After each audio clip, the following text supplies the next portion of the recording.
لو تناهيتم إلى سر الحياة وصنعتم كائنا حيا نرى. اس پر میں کئی بار بیان کر چکا ہوں کہ کس لحاظ سے قرآن جیسی کوئی کتاب دنیا میں نہیں ہے.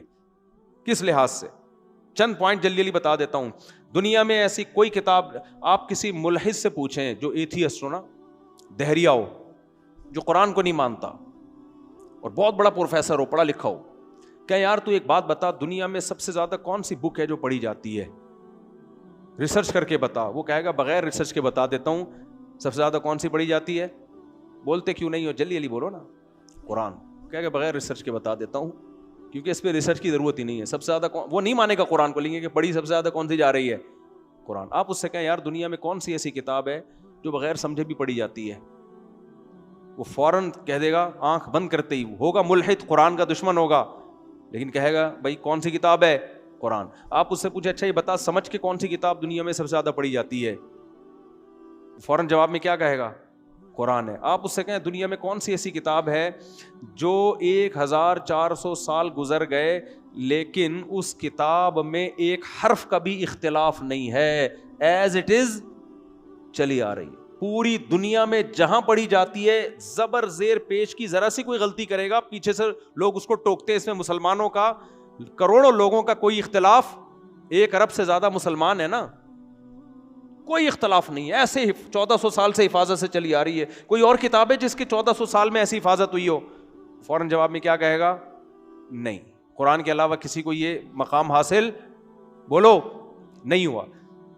آپ اس سے کہ دنیا میں, پھر آپ اس سے اچھا دنیا میں کوئی ایسی کتاب ہے جس کو کھڑے ہو کے پڑھا جاتا ہو, اتنے احترام ہو اس کا کنٹینیوسلی, کون سی کتاب ہے؟ وہ جواب میں کیا کہے گا؟ قرآن. یہ وہ اس کے جوابات نقل کر رہا ہوں جو قرآن کا دشمن ہے, وہ بھی مانے گا. آپ اس سے کہیں اچھا بتا دنیا میں کوئی ایسی کتاب ہے جس کو طہارت کے بغیر ہاتھ بھی نہ لگایا جاتا ہو, اتنی رسپیکٹ کی جاتی ہے اس کی, کروڑوں لوگ بغیر وضو کے ہاتھ نہ لگاتے ہوں, ہے تو کیا نام ہے اس کتاب کا؟ وہ کیا کہے گا؟ بولو نا, صرف قرآن کہے گا. آپ اس سے کہیں اچھا یہ بتا دنیا میں کوئی ایسی کتاب ہے جس میں ایک دفعہ ایک آرڈر آیا, اور آرڈر بھی آسان نہیں, بہت مشکل, اور کروڑوں اربوں لوگ اس پر عمل کر رہے ہوں ایک آرڈر کے بعد, جبکہ اس کتاب پر مصنف کا نام ہی نہ ہو, کسی مصنف کا. اس میں ایک دفعہ آرڈر آیا جو رمضان کا مہینہ پائے روزے رکھے. یہ آسان حکم ہے مشکل ہے؟ 2 دن روزے ڈاکٹروں کے کہنے پہ نہیں رکھتے لوگ. 1400 سال پہلے حکم آیا تھا, 1400 سال سے اربوں کھربوں لوگوں نے روزے رکھ لیے ہیں, اور اب بھی رکھ رہے ہیں پوری دنیا میں. ان ملکوں میں بھی رکھ رہے ہیں جہاں 22 گھنٹے کے روزے ہوتے ہیں, ان ملکوں میں بھی رکھ رہے ہیں جہاں سردی ہو, ان ملکوں میں بھی جہاں شدید گرمی ہو.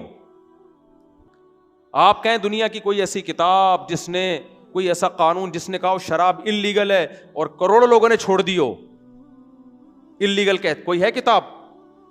آج قانون بنتا ہے دنیا میں انلیگل, کوئی بھی نہیں مانتا اس.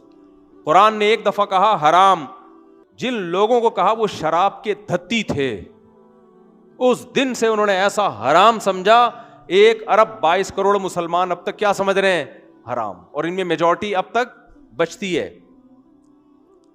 کوئی ایسی کتاب ہے جو 1400 سال پہلے لکھی گئی ہو جس کے مضامین اتنے پیارے, اتنے پاکیزہ, ایک خدا کی عبادت جس میں نماز روزے کی ترغیب ہو, غریبوں پہ خرچ کرنے کی ترغیب ہو, یتیموں پہ خرچ کرنے کی ترغیب ہو. یہ کہا جا رہا ہو جس نے یتیم کا مال کھایا ایسے جیسے آگ کے انگارے ڈالے اس نے, جس میں یہ سمجھایا جا رہا ہو کہ رشتہ داری کو جوڑو, جس میں یہ سمجھایا جا رہا ہو کہ شراب حرام ہے, جوا حرام ہے, سود حرام ہے, زنا کے قریب مت جاؤ, اور ایک دوسرے کو قتل مت کرو. یہ ساری پاکیزہ تعلیمات جس میں کہا جا رہا ہو معاہدوں کی پابندی کرو, اس چیز کے پیچھے مت پڑو جس کی نالج تمہارے پاس نہیں ہے, کیونکہ ان السمع والبصر والفؤاد کل اولئک کان عنہ مسئولا, آنکھ ناک ہر عضو کے بارے میں تم سے قیامت کے دن سوال ہوگا.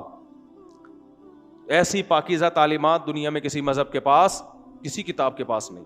تو اس لیے قرآن کہہ رہا ہے ایسی کتاب لاؤ نا. پھر اس کا تو مطلب یا پھر یہ ہوا دوسری تو کوئی کتاب تمہارے پاس ہے نہیں, اس کو تم اللہ کی نہیں مانتے, اس کا مطلب یہ ہوا کہ اللہ نے اپنے بندوں کو پیدا کر کے لاوارث چھوڑ دیا, کوئی گائیڈنس نازل کی نہیں ہے.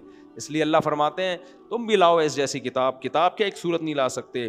آگے اللہ فرماتے ہیں فَإِن لَمْ تَفْعَلُوا، اے لوگو، اے انسانوں، اگر تم یہ نہیں کر سکتے نا. خطاب صرف ہم سے نہیں ہے، چائنا والوں سے بھی، جاپان والوں سے بھی، امریکہ والوں سے بھی، انڈونیشیا، ملیشیا، کینیڈا، افریقہ، سب سے اللہ کا خطاب ہے. کیونکہ اللہ صرف ہمارا رب نہیں ہے، ساری دنیا کے سارے انسانوں کا رب ہے. اللہ کہہ رہے ہیں اگر تم ایسی کتاب نہیں لا سکتے تو اور اس بحث میں ٹائم ضائع کر رہے ہو کہ یہ مسلمانوں کی کتاب ہے، خدا کی نہیں ہے. فاتقوا النار التي وقودها الناس والحجارہ، تو یہ ہلکا جرم نہیں ہے میری کتاب کا انکار کر دینا. اس آگ سے ڈرو جس کا ایندھن انسان اور پتھر ہیں. میں نے ایسی آگ بنائی ہوئی ہے خدا کے نافرمانوں کے لیے جو انسانوں کے جلنے سے بھڑکے گی اور پتھروں کے جلنے سے بھڑکے گی وہ آگ.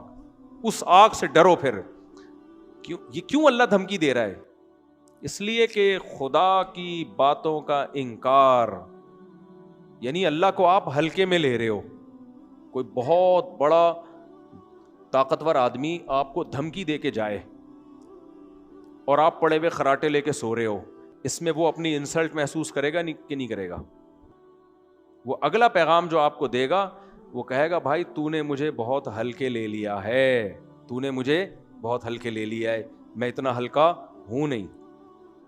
یہاں بھی اللہ کہتے ہیں کہ اگر تم خدا کی کتاب کا انکار کرو گے اس دلیل کے باوجود، فاتقوا النار التي اعدت للکافرین، فاتقوا النار التي وقودها الناس والحجارہ، اس آگ سے ڈرو جس کا ایندھن انسان اور پتھر ہیں.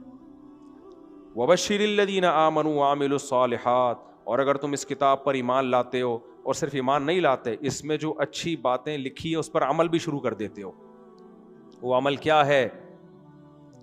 سب سے پہلے عقیدہ توحید، نمبر 2 نماز پابندی سے قائم کرنا، نمبر 3 زکوٰۃ دینا اور صدقات و خیرات کنجوسی سے توبہ کرنا، نمبر 4 نظر کی حفاظت کرنا، زنا بھی نہیں کرنا، زنا کے قریب بھی نہیں جانا، اور سود سے بچنا، جوئے سے بچنا، حلال حرام کی تمیز کے ساتھ پیسہ کمانا، رشتہ داری جوڑنا. یہ سارے احکام جو انشاءاللہ قرآن مجید میں آتے رہیں گے. تو اللہ کہتے ہیں جو اس کتاب کو مان کے دوسری جگہ پر آتا ہے فَيَتَّبِعُونَ أَحْسَنَ، اس کی اچھی اچھی باتوں پر عمل کرنا شروع کر دیتا ہے. وَبَشِّرِ الَّذِينَ آمَنُوا، تو اے نبی آپ ان کو خوشخبری سنا دیں جو لوگ نیک اعمال کرتے ہیں، ان لہم جنات تجری من تحتها الانہار، کہ ان کے لیے اللہ نے ایسے باغات تیار کر کے رکھے ہیں، تجری من تحتها الانہار، جن کے نیچے نہریں بہتی ہیں. ہوا و حرص والا دل بدل دے، میرا غفلت میں ڈوبا دل بدل دے.